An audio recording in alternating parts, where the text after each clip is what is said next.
Okay, we are interviewing Judy Thorn Wagoner, Judy Lynn Thorn Wagoner. This is the second video, and today we would like to start talking more in depth about your family of origin.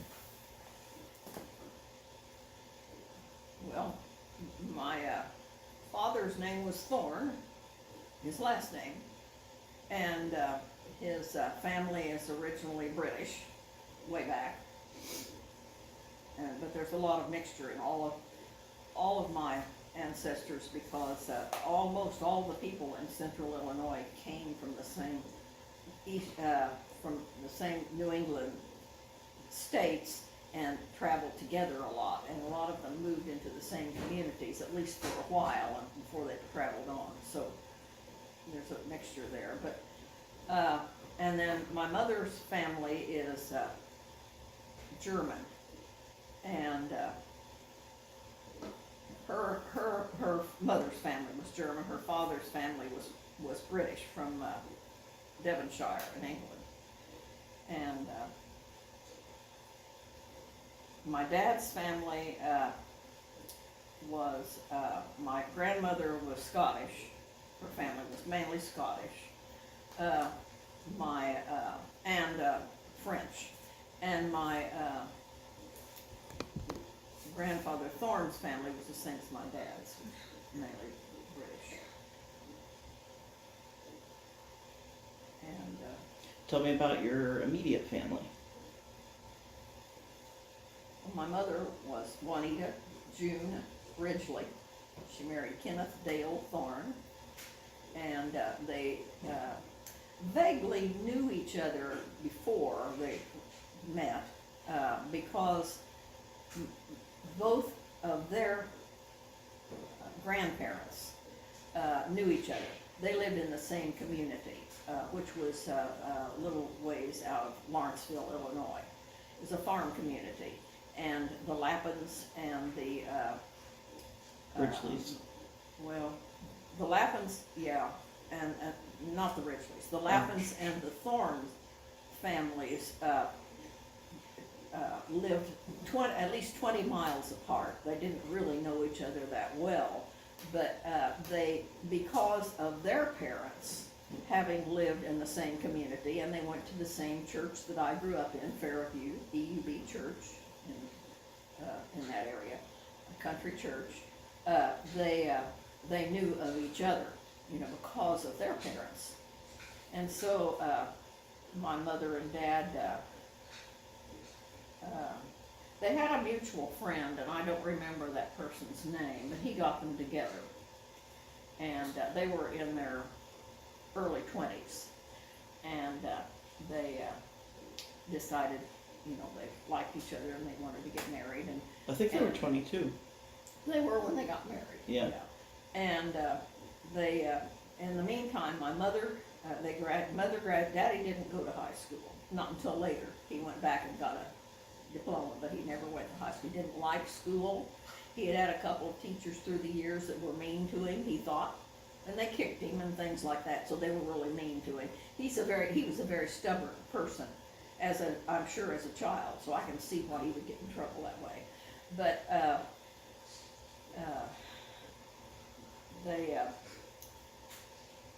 mother and dad met, and they liked each other, of course, and they got along. Mother went away to college, to St. Louis, to school, and Daddy went to the Navy. And although, I'm sorry, that's wrong, Daddy he didn't go to the Navy, he went to Colorado. I love to hear him tell the story about when he was out there. He went out there with a group of guys, and they worked in probably a farm situation, big farm situation out there. And they were typical older teenage guys. And of course they all liked to drink and have party and all kinds of things like that. And they had been out drinking a little bit one night, and one of the guys had a car, and he was driving. There was a carload of them, and he got stopped by a car. And so he was asked, talking to him, reading the riot act and everything. One of the other guys smarted off to him he threw them all in jail. They were in jail overnight, and I think this may have been, I don't know, it was in Colorado, I don't know what town. But they were in jail and spent the weekend, because they couldn't get out until the following Monday. They spent the weekend in jail with criminals and all kinds of things, and they were scared to death, so they finally got out. But anyway, that was his first experience, his only experience for being in jail. And then, anyway, he worked out there for some time, and prior to that, he had been, I wish I had some notes in front of me, he had been, as a kid, had gone to St. Louis to work out there, like all the young kids did back then, in the WPA, I think is what it was referred to, which was a work thing for young people at that time, where you did, I don't know, you did work, built roads and stuff like that. And he was out there for several months, and then he came back and went out there. And then he came back home, and he and Mother married. Well, in the meantime, Mother was through school, but it was only a couple years that she went out there. It was a 2-year course. And she went to work for some company in Lawrenceville. And at that time, you couldn't be married and keep a job if you were a woman. That just wasn't done. Well, Mother and Dad decided they wanted to get married, and they knew that she'd have to quit work. Well, she was the main money earner right then, and so they didn't tell anybody. Now, my grandmother, his mother, told me once that she knew it. She figured out that they were married, but nobody else did, supposedly. And so they were married for several months before they ever told anybody. They eloped and went to Salem, Illinois, to the county seat out there, and were married by the sheriff, the justice of the peace. The sheriff was there. I guess he was the best man. And so anyway, then they came back and they bought a little home in Petrolia, Illinois, or Millersville it was called. It was Millerville. It had 2 names. Millerville was the oldest one. And then later it was in the middle of an oil boom area in southern Illinois. And so the name was changed from Millerville to Petrolia. And I remember both names as I grew up. It was only not very far from where Mother and Dad's home, where I grew up. But anyway, they rented a little tiny house there, and then they were married 5 years, and they had me. And she cried several months after she found out she was pregnant, because she did not want to have a child. And the person that told me that was one of her girlfriends back then, Lenora Lehman, and told me that one day. Mother had never told me that. But anyway, anyway, she had me. I was born at the Good Samaritan Hospital in Vincent, Indiana, which was just about 10 miles from Lawrenceville, from that area. And that's where our main shopping area when I grew up was Vincent's. And it's where all of the people, all my sisters were born there, and when, some of our grandparents, when they were sick, some of them went to the Vincent's Hospital. By that time, by the time my grandfather passed away in 1957, they had a hospital at Lawrenceville. But anyway, and so we, lived in Petrolia there for 6 months, maybe. And Daddy was drafted into the Navy. He was older. He was 27, but they were taking older guys at that time. And so of course, he made it. And I have a whole book that I wrote about his experiences from that point on until the Navy was over, or the war was over. But so when they decided to, when he went into the military, they knew that Mother couldn't work because I was a baby, and they wouldn't let her anyway because she was married. And so she moved in with my grandparents, Harley and Stella Ridgely. And that wasn't very far away, you know. And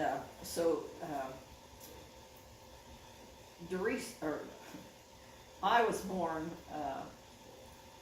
before they moved, though. I was born in November. And Daddy didn't have to leave until the following spring, I guess, to go into the Navy.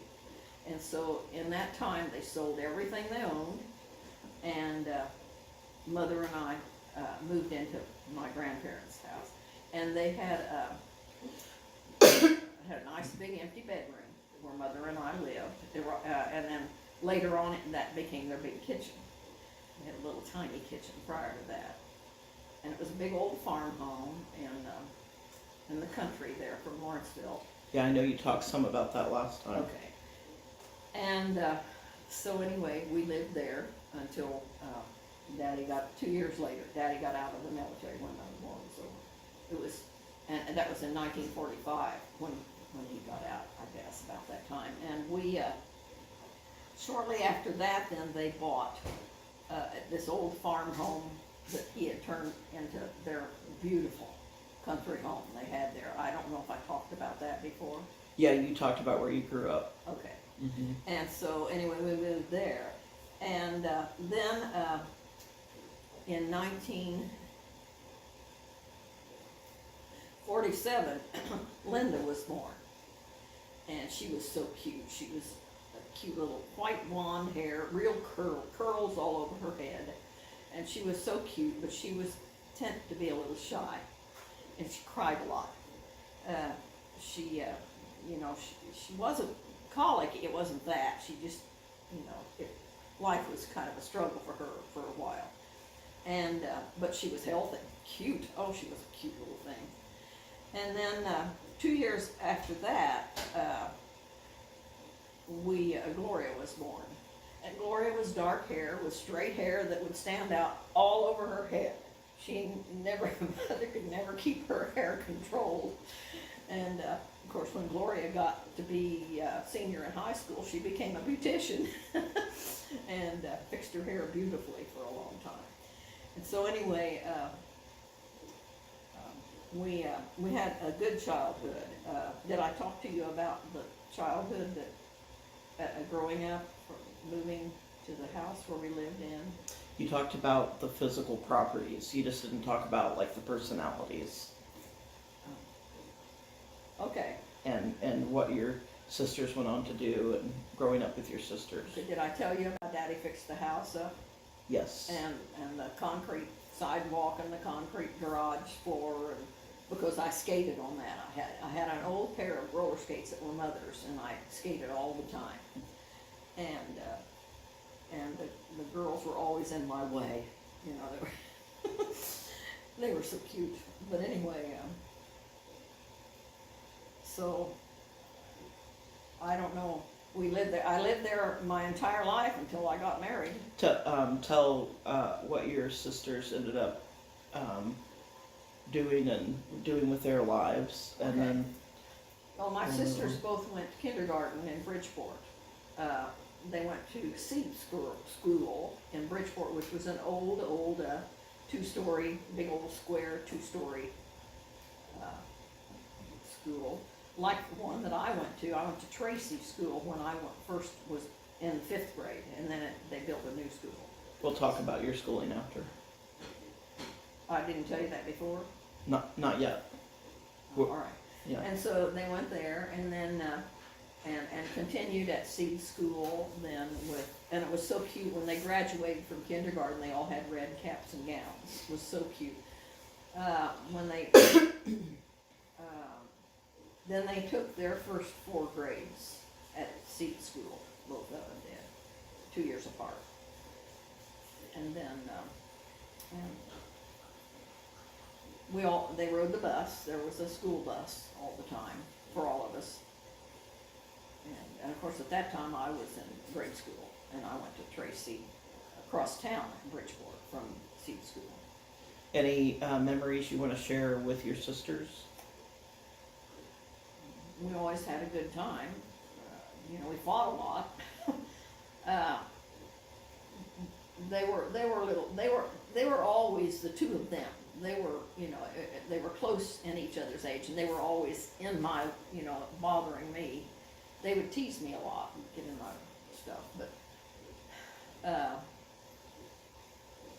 Talk about their personalities growing up and what they're doing I with told their you a little bit about lives Linda. She's a little more shy. as a baby. Yeah.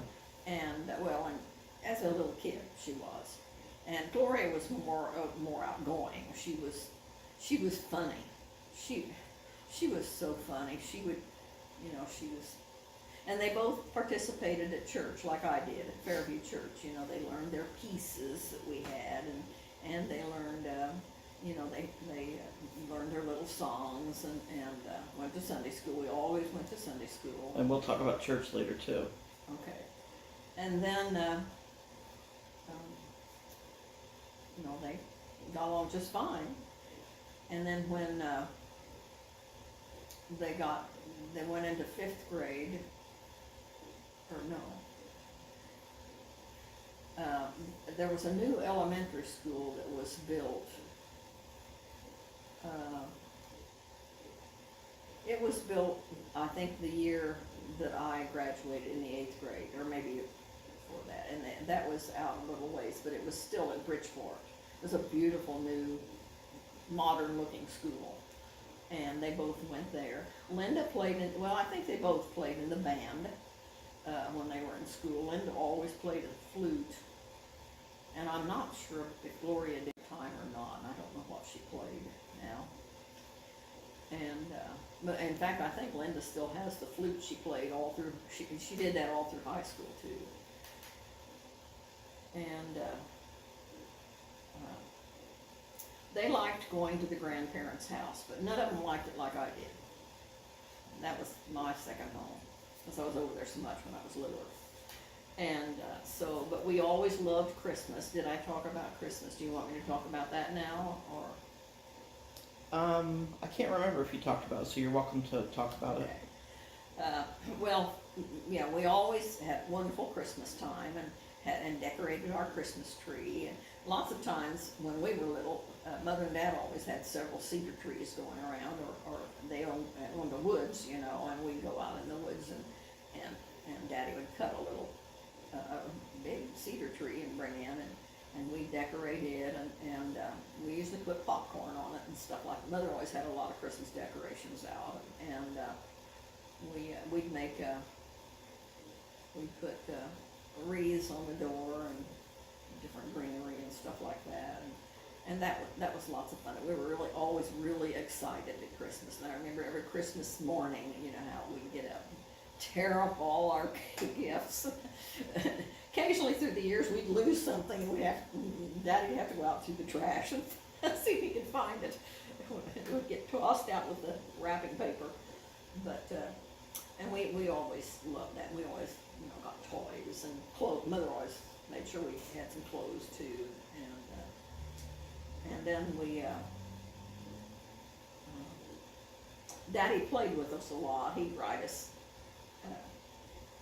take his piggyback rides and on his back, and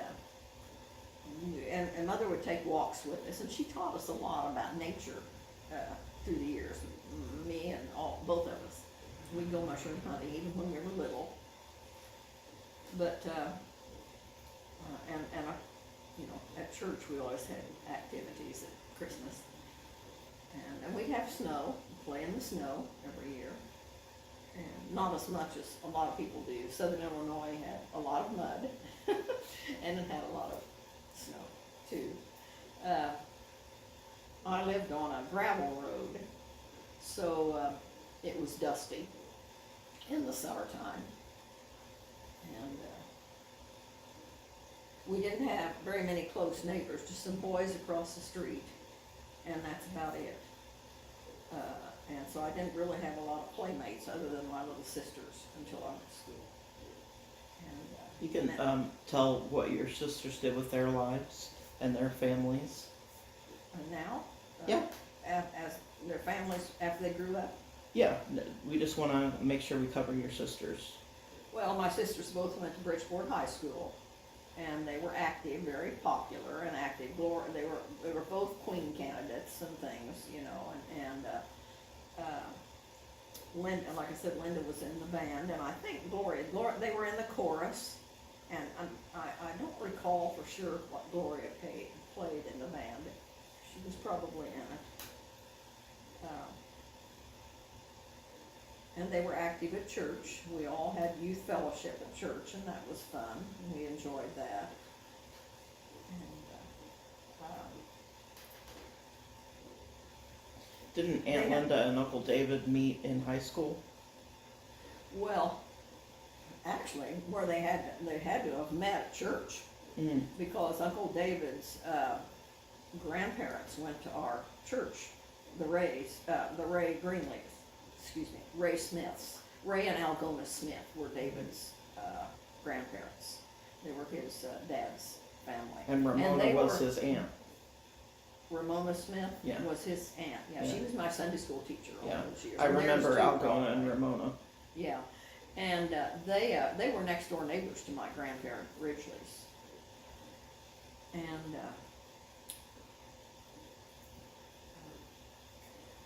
so Linda and David didn't start dating, I don't think, until she was out of high school. After she graduated, she went to work in Lawrenceville for she didn't want to go to college, never liked to study. And she told me not very long ago, she said she didn't want to ever go to school. When she graduated from high school, she was through with studying.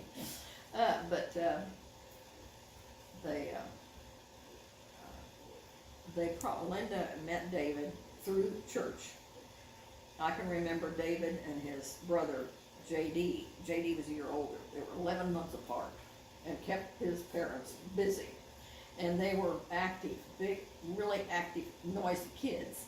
And I can remember them as two little black-headed boys. They were so cute, and they, of course, you know, we knew the families. Linda married David at Fairview Church, married there. I remember their wedding, and I sang at their wedding. I guess I sang at their wedding.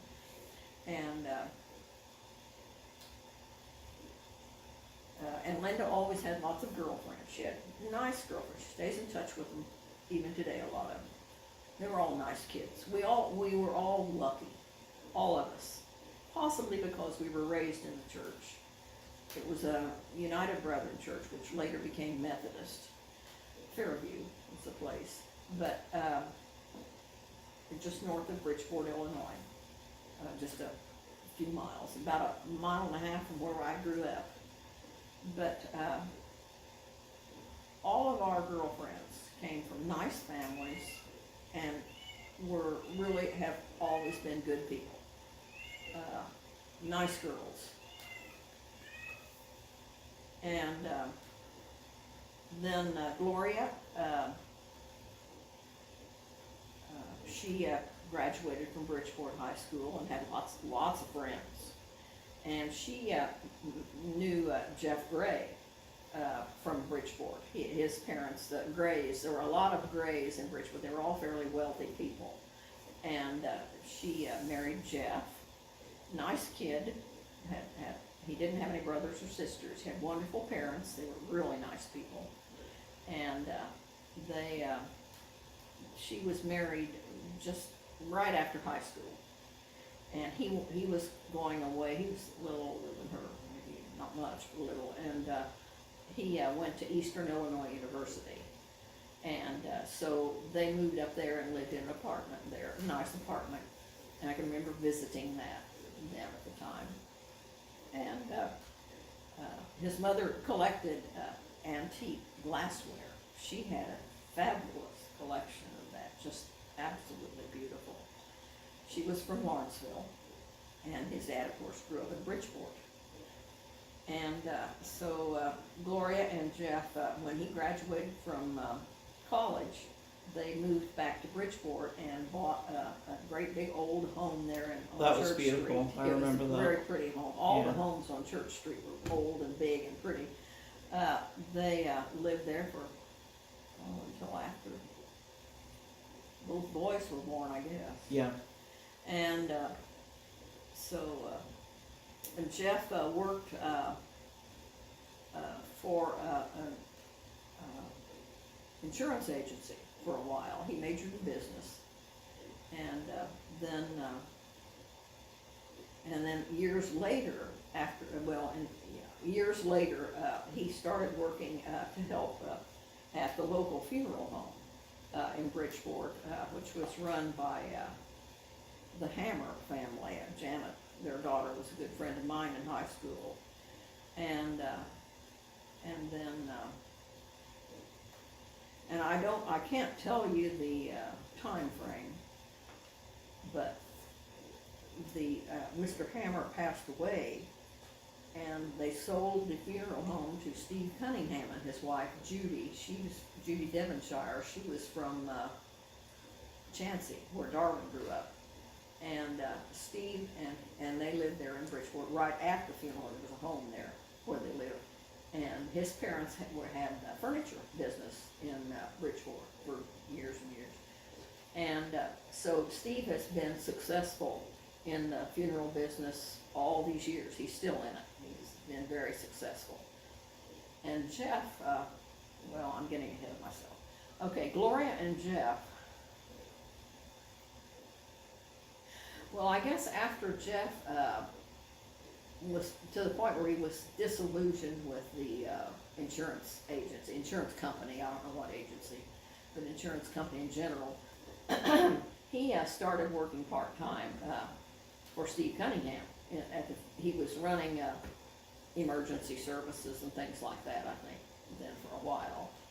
And then, and he did that also when he was in college. He did that at Charleston, where Eastern Illinois University is. And then Gloria met a guy from Newton, Illinois, who was a florist up there, and he was really good. And they were friends. I don't know how they met. And he taught her a lot about the florist business. So while they were still living at Bridgeport when the boys were little, she did fabulous work with floral arranging.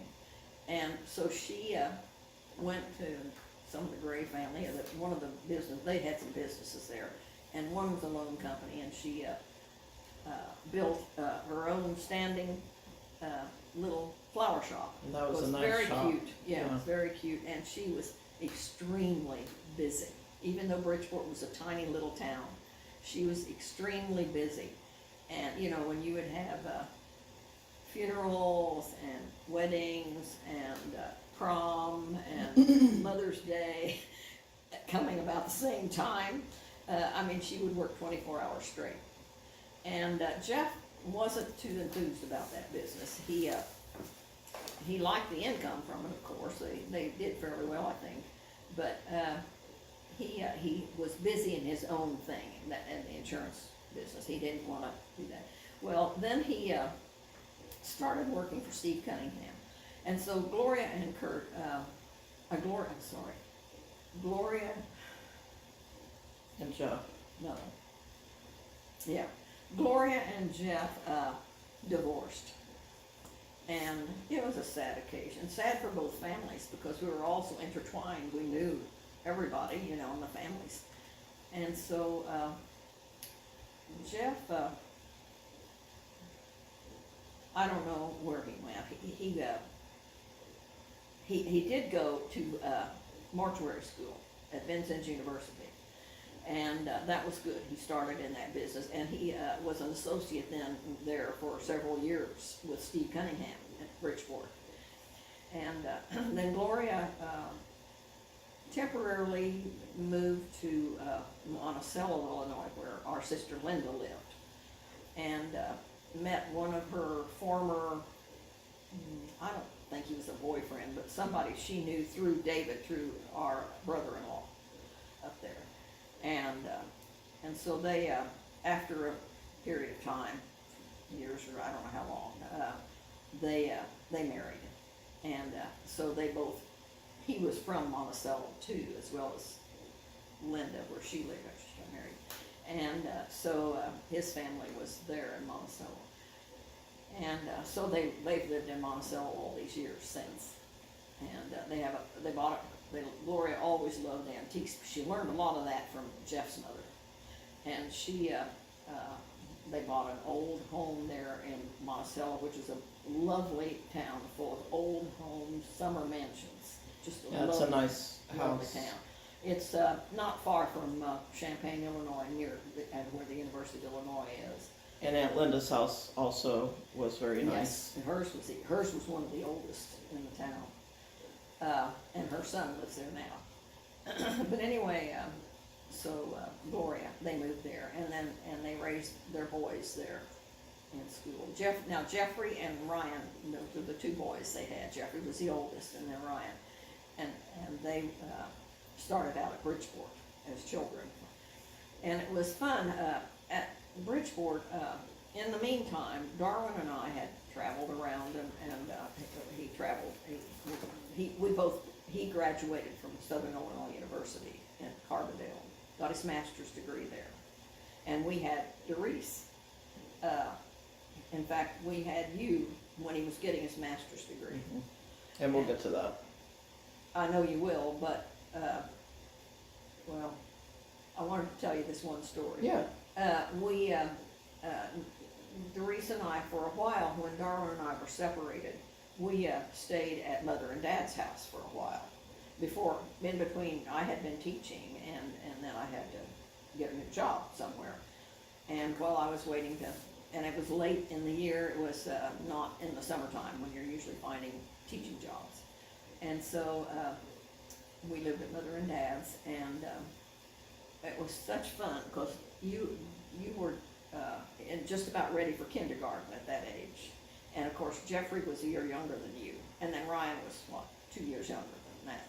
And so you guys had such fun together. I mean, you just played. I remember that. Saw each other all the time. They'd come out all the time, and we'd go into Bridgeport to visit Gloria, and even though she was busy. And so we used to like to take afternoon trips, Gloria and I. We'd get out and drive, and at that time she was having some difficulty with Jeff. And so we'd drive, and we went, once we went to Evansville, Indiana. There's a zoo there. We went to the zoo, and then another time we went to Evansville, Indiana, and went to the Angel Mounds Historical Park down there, which was lots of fun. It's a nice place to go. It's an old Indian burial area, big mounds, not as big as the ones out by St. Louis, but big ones. And that was fun, and you guys had such fun together. It was fun to take you guys. We just really had a good time. Is that the time we all got muddy? No. That was later. Lots of different times. We'd go locally to Red Hill Park and just really enjoy ourselves there. We'd go mushroom hunting, or you kids would play on some of the park equipment. And once we went out for a picnic there, and somehow, well, now wait a minute. I think you got married at Mother and Dad's, got in the mud at Mother and Dad's house, didn't you? We were out somewhere. So it might have been Red It Hill. was probably at Red Hill then. And you came home all muddy, I know, and that was fun. Daddy told us to hose you off. And so anyway, But, anything else? What do you want me to tell about that? Also, Uncle Kurt, his son was Chad.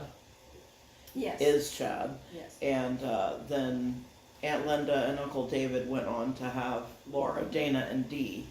Yes, when Linda and David were married, I told you, at Fairview, and of course his grandparents went to church there. And then his parents had always, he and his parents and his brother had always lived in Monticello, Illinois. And his dad had a very lucrative concrete business up there. He made concrete, built roads and farm silos and stuff like that. And so Linda and David moved up there, And when they first moved there, they had a mobile home. Nice, big, fancy mobile home, was really nice. And they had a Duchess, who was a Doberman, big Doberman I remember Pinscher. Duchess. And she was so precious, and one day, she was a real pet, but she was a handful in a mobile home, a big mobile home. She was still a handful. And one day they came home from work and she had torn up the couch and done some things like that, as puppies will do. And so they didn't know what to do, and so they asked Mother and Dad if they'd take her.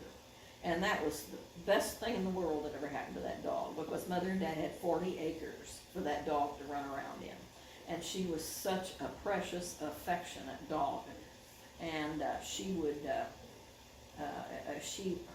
she was eye level with you, or face level with you, when in your car window. And people would visit Mother and Dad, you know, and before they got out of the car, Duchess was right there to greet them.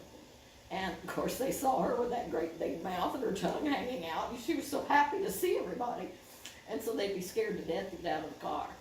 And she was she wouldn't have hurt anybody. And so that was one funny thing about her. She was a good dog. She, did I tell you about the other dogs that we had at Mother and Dad? We'll get to that. Okay. And she, anyway, they had her for many years. And she got old and died.